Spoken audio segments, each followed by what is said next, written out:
So now Allah is teaching us actually that the only way we're going to develop clear speech communication is to truly develop taqwa. And when someone has a problem with clear speech communication, it's not a problem of speech, it's a problem of taqwa. There's debates going on between Muslims and Christians, or Muslims and Hindus, or whoever, and the Muslim speaker like humiliates the Hindu, humiliates the atheist, just absolutely just demolishes them in public and just batters them, and you're like, yes, Islam. That's not taqwa. This video is an extract from our deeper look of Surah Al-Ahzab, which is currently taking place live in Chicago right now during our 4-week intensive summer Quran seminary. But for the first time ever, we're also streaming the entire thing live exclusively within the Bayyinah TV app itself. It will not be here on YouTube or social media.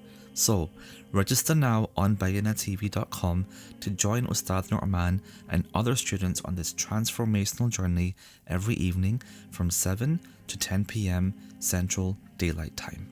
You can also catch up with the replays afterwards. From here, we move to every ayah at the end has its magnificent burden. And that's what's happening in the next ayah. Again, Ya ayyuhalladhina amanu. We just heard Ya ayyuhalladhina amanu in this ayah. And again, Ya ayyuhalladhina amanu. We saw Ya ayyuhalladhina amanu before. Ya ayyuhalladhina amanu udhkuru ni'matallahi alaykum. Right? Inna Allaha wa malaikatahu yusalluna ala nabi. Ya ayyuhalladhina amanu sallu alayhi wa sallimu taslima.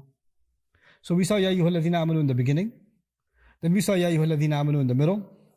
Now we're seeing Ya ayyuhalladhina amanu in the end. But in the end, they're coming back to back, aren't they? They're bunched together. This tells you that Allah is shaking the Muslims up. In the beginning, the enemy was shaking them. وَزُلْزِلُوا زِلْزَالًا شَدِيدًا. In the end, it's Allah shaking them. يَا أَيُّهَا الَّذِينَ آمَنُوا يَا أَيُّهَا الَّذِينَ آمَنُوا لَا تَكُونُوا كَالَّذِينَ آذَوْا مُوسَى يَا أَيُّهَا الَّذِينَ آمَنُوا اتَّقُوا اللَّهَ وَقُولُوا قَوْلًا سَدِيدًا. And look at what happened. In the beginning, we saw يَا أَيُّهَا النَّبِيُّ اتَّقِ اللَّهَ. We're coming to the end, right? يَا أَيُّهَا الَّذِينَ آمَنُوا اتَّقُوا اللَّهَ. اتَّقُوا اللَّهَ. What was Rasul Sallallahu Alaihi Wasallam was told to have taqwa of Allah in the beginning. Why? Because he was reluctant to express something just in the most subtle way. Just that. And then Allah just revealed and revealed. Just follow what you've been told. Don't just trust Allah. Just say it. تَخْشَى النَّاسِ وَاللَّهُ أَحَقُّ أَن تَخْشَاهُ. Over and over and over again. Over one issue.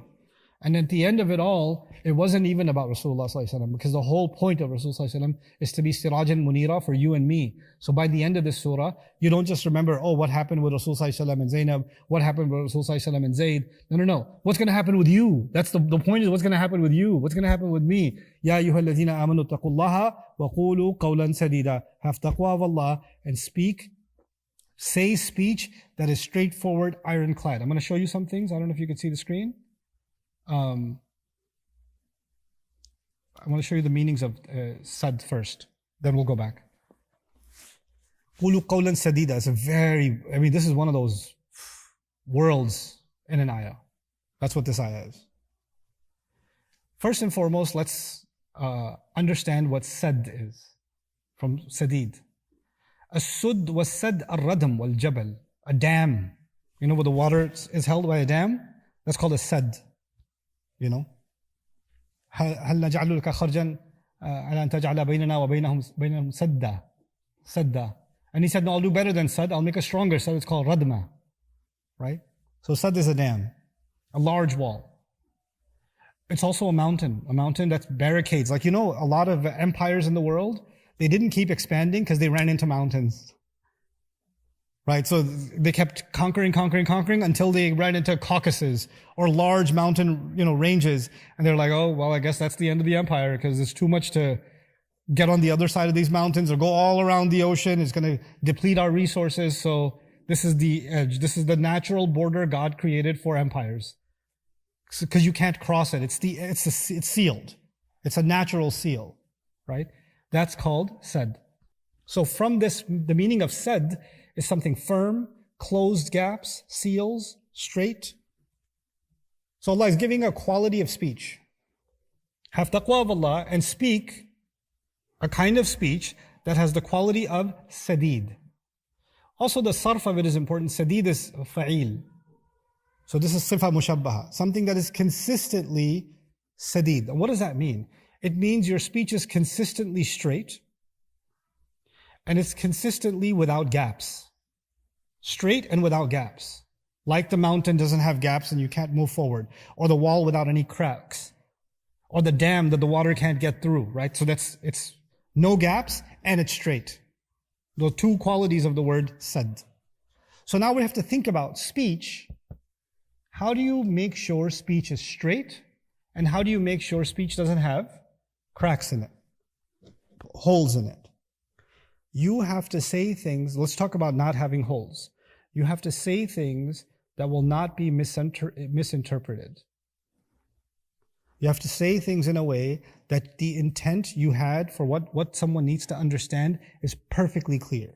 There's no ambiguity left. So you have to develop the skill of absolutely clear communication, so there's no room for misinterpretation, or you're saying, even if you look further back and you say, فَلَا تَخْضَعْنَ بِالْقَوْلِ فَيَطْمَعَ الَّذِي فِي قَلْبِهِ مَرَضٍ. Don't be soft in your speech, because somebody will get the wrong idea and the people with a sickness in their heart will become hopeful that maybe there's a romantic opportunity here. Why? Because you spoke, but in the tone of your speech, there may be a khalal. So straighten it up. So it's not just about what you say, it's also how you say. It has to be aligned. By saying ittaqullah in the beginning, Allah is saying this is shu'batun min shu'ab taqwa. This is a component of taqwa. Allah is saying if you're really mindful of Allah, it immediately impacts the way you communicate. And you're mindful of the way what you're saying can be misinterpreted, or the tone you're using can be taken to mean the wrong idea. You become mindful of what you say and how you say. And you're mindful of it also, if the word sadid is to fill a gap, you're talking to someone and you have a target in front of you. There's a reason for which you're speaking. And every word you're saying, the communication you're having is meant to hit that target. And that target is straight. You don't have a crooked target. You could speak to someone to make them upset. Is that true or no? Like the only reason you spoke to them is because you want to really make them upset. Can you sometimes make comments? The only purpose of those comments is to annoy someone. Is your target straight or crooked? You have a crooked target. Then your qawl is not sadid. Because then istidad is not just about the straightness of speech and the straightness of tone, but it's also the straightness of the intent of the speech. Where is this target going to strike?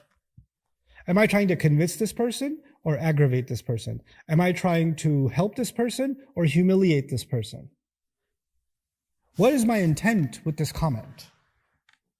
When people say something really offensive and you say, what did you just say? I'm just saying.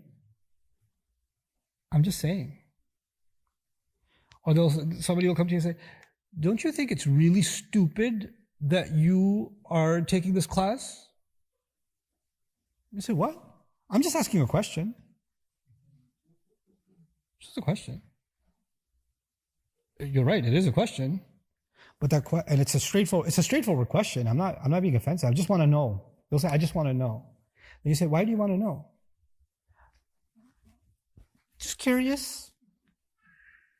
You know what that means? You're unwilling to express the true intent of your speech. I don't know. You could feign ignorance. You could pretend, I don't know, just curious. Just saying. Why are you asking me so many questions? Because I want to know what the target was. I want to know what the intent of speech was. Ya ayyuhalladhina amanu taqullaha wa qulu qawlan sadida. Be intentful, purposeful, directed, straight, unflinching, not emotionally manipulative or easy to manipulate in your speech. So, and if we could develop that, man, this lesson, by the way, the takeaway is, if you're not doing anything wrong and says, what are you doing? What are you doing? Like I know young people that, start praying and their family freaks out that they're becoming an extremist. It happens. And the father says, what are you doing? What's next? You're going to hide a bomb in your bag? That kind of conversation. What is this young man, this young woman, what are they supposed to say? They're supposed to say, I'm praying. And I'll keep praying. No rise of voice, no lowering of voice. I'm sorry, I'm praying, I was just praying. No, that's not sadid, because you're apologizing. I'm praying for the sake of Allah. That's not sadid either, because now you're getting angry. Sadid, you have a purpose. You need to communicate what you're doing and why, or what you're doing and how intent you are on it, and how you're not sorry for it without offending anybody else. So you can just be and say, I'm praying, and I'm actually going to continue to pray. That's not going to stop. I love you though. You don't love me. If you love me, you would stop praying. I'm not going to stop praying, and I still love you. No, you don't. Forget it. I don't want to talk to you. Who's losing their mind now? Who's going all over the place? The person who, if you keep your composure, the people who try to throw you off, they lose their composure. You keep yours. This is the benefit of al-qawl al-sadid. This is the benefit of qawl al-sadid. The other side of al-qawl al-sadid, there's so many things here. Inshallah, we'll talk about them after salah, but like another important piece of this that I'd like you to be mindful of, at least in this introductory commentary, is how this is connected to the previous ayah. لا تكونوا كالذين آذوا موسى. That was speech that hurts the Prophet. That speech that was meant to hurt the Prophet ﷺ. And now from that, Allah is teaching us that doesn't stop with the Prophet ﷺ. You need to learn to speak in a straightforward, dignified, targeted, purposeful manner all the time. And he didn't even put a maf'ul lahu. He didn't say قولوا للناس أو قولوا للمؤمنين قولا سديدا أو قولوا لبعضكم بعض قولا سديدا. No, قولوا قولا سديدا. So who do you talk to in this way? You talk to everyone this way. There's nobody you don't talk to this way. You must keep your arrow straight. You must keep your arrow straight. Sometimes I'm about to give khutbah, people come and say, son, there's some journalists here. Just wanted you to know. Oh, okay. I'll pick a different surah. If I have something to say that's based on the taqwa of Allah, and you want me to have the taqwa of the journalist, isn't the sidad of my speech going to change? Isn't that deviated speech? If I have taqwa of Allah and I have something meaningful, purposeful, straightforward to say, then I need to not be afraid of offending anybody. The only one I need to be afraid of offending is who? In the ayah. Allah. Where's that covered? Ittaqullah. Ittaqullah. So now Allah is teaching us actually that the only way we're going to develop clear speech communication is to truly develop taqwa. And when someone has a problem with clear speech communication, it's not a problem of speech, it's a problem of taqwa. The root first, fix what's in here. Don't be intimidated by anybody else. Be intimidated by Allah. When you're intimidated by Allah, then you'll be able to speak straightforward and you won't hurt anyone. Because you say, I fear Allah. I'm not afraid of anyone. No, I'm going to speak the haqq. No, because now you're not afraid of offending people. This is not, I'm not afraid to offend people. I'm not afraid of people, because there's two kinds of extremes. One group of people that speaks out of fear, the other group of people that speaks out of anger. Right? So either your fear is controlling you, and your fear can take you away from the taqwa of Allah, and your anger can control you, and your anger can take you away from the taqwa of Allah. Once you can manage both of those emotions, and you really have taqwa of Allah, then you can speak straightforward without your emotions getting in the way. Not your fear, not your anger. Yes. Some folks have this weird idea that the angrier you sound, the more Islamic you are. Right? So I just want to listen to the guy that gives like the, brothers, that just raises my iman, man, the way he yells, I love it. And these kuffar, and they're like, the adrenaline rush, so much taqwa. No, that's just your insecurity and your low self-esteem, and you felt powerful for a moment. And it felt good. Or you like listen to a speaker, there's debates going on between Muslims and Christians, or Muslims and Hindus, or whoever, and the Muslim speaker like humiliates the Hindu, humiliates the atheist, just absolutely just demolishes them in public and just batters them, and you're like, yes, Islam. That's not taqwa. That's not taqwa. If the kafir and the disbeliever and the atheist or whoever, if they're raising their voice, if they're getting loud, what does Allah say? إِذَا خَاطَبَهُمُ الْجَاهِلُونَ what? قَالُوا سَلَامًا. Walk away. I can only have sadid conversation. If you want to raise your voice, then I can no longer have this conversation. I'm only interested in intelligent conversation, not emotional conversation. I can't do that. So I'm just going to walk away. Unlike before Islam, أَلَا يَجْهَلَنَّ عَلَيْنَا جَاهِلٌ فَنَجْهَلُ فَوْقَ جَهْلِ الْجَاهِلِينَ. Right? The pre-Islam, the poet used to say, he killed the enemy tribe leader, and he put his foot on the corpse's head, and he proudly said, no one better become ignorant with us, because we will show them more ignorance than any ignorant people can ever have ignorance. You want to be jahil with us? We are going to be more jahil than any jahil ever been jahil. فَنَجْعَلُ فَوْقَ جَهْلِ الْجَاهِلِينَ. Right? Is that the Muslim response? ادفع بالتي هي أحسن. وَهْجُرْهُمْ إِذَا خَاطَبَهُمُ الْجَاهِلُونَ قَالُوا سَلَامًا. If they're mocking, then leave حتى يخوضوا في حديث غيره. Just go away. Don't engage this. This is not for you. That's also a lack of taqwa, because then it becomes about egos, isn't it? If I'm going to yell back, this is not about Islam anymore. This is about my emotional control. What is the regulation of my emotions? That's taqwa. Ya ayyuha alladhina amanu ittaqullah. I fear Allah. I'm mindful of Allah. I'm protecting myself from making Allah unhappy. Allah has given me guidelines on how to regulate my emotions, both fear and intimidation and anger and rage. Even the Prophet ﷺ, as angry as they make him, Allah said, if they don't stop, then I will allow the Prophet to be angry at them. And even though they were offending him, Rasul ﷺ was given breaks. Da' adahum. Keep yourself from hurting them. There's emotional regulation in the Quran, not just spiritual regulation. There's communication regulation. And only then can you actually have clear communication. You cannot have clear communication without regulating your emotions. And the ultimate regulator of your emotions is the taqwa of Allah. That's what the ayah is saying. وَتَقْدِيمُ التَّقْوَى مُشْعِرٌ بِأَنَّمَا سَيُؤْمَرُونَ بِهِ مِنْ سَدِيدِ الْقَوْلِ مِنْ شُعَبِ التَّقْوَى كَمَا هُوَ مِنْ شُعَبِ الْإِيمَانِ. Clear, this kind of speech is part of the shu'ab of taqwa. Now, there are three, there's two major discussions left on this ayah. And then we'll get to the next ayah too, inshallah. The two major discussions are, there were three kinds of problematic people described in this surah. And then there are two models.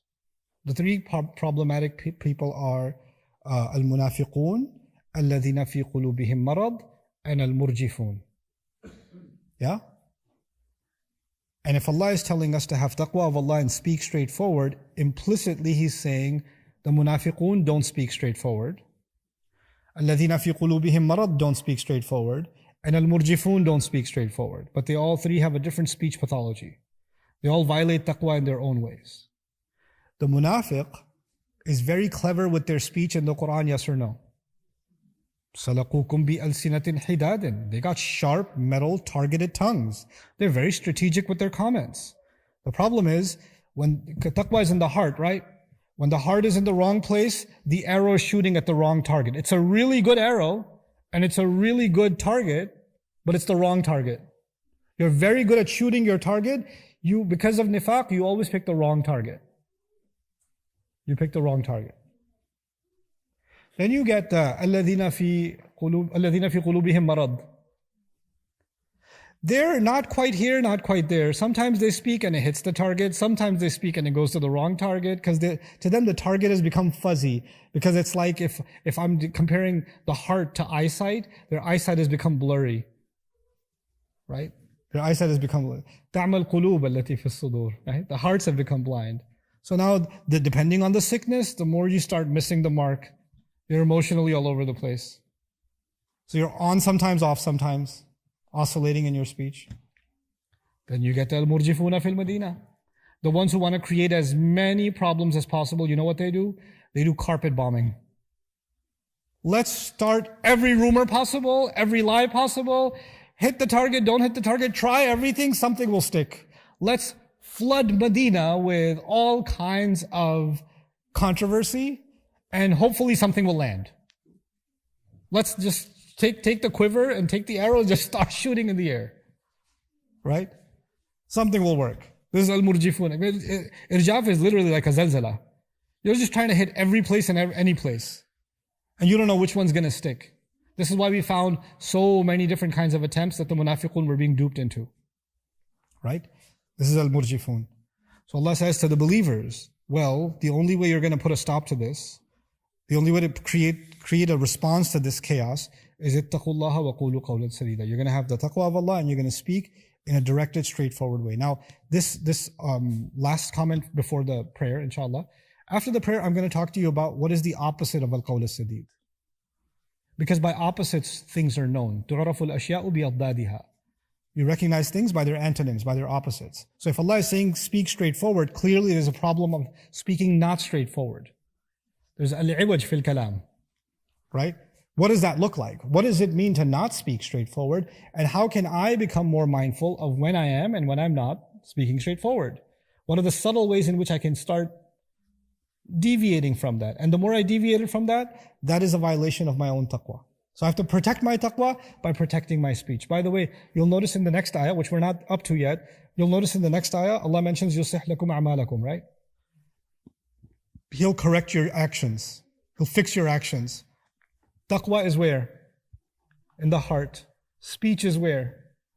On the tongue. Actions are where? In the hands. There's a transition. It started in the hand, started in the heart, goes to the tongue, and translates into actions. So it's as if Allah is saying, actions are going to be directly impacted by what you say, and what you say will be directly impacted by your heart, if it has taqwa or not. So we cannot talk about changing actions until we talk about fixing speech, and we can't talk about fixing speech until we talk about taqwa. There's this pipeline that Allah described in this ayah. And we're going to explore that pipeline, inshallah ta'ala. Barakallahu li wa lakum fil Qur'an al-Hakim wa nafa'ani wa iyyakum bil ayati wa dhikr al-Hakim. Assalamu alaikum wa rahmatullahi wa barakatuh. Hey guys, you just watched a short clip from this surah. What I want you to do now is go through the entire surah with me. It's called the Deeper Look series, and you can catch it on bayinatv.com under the Deeper Look section. So get started.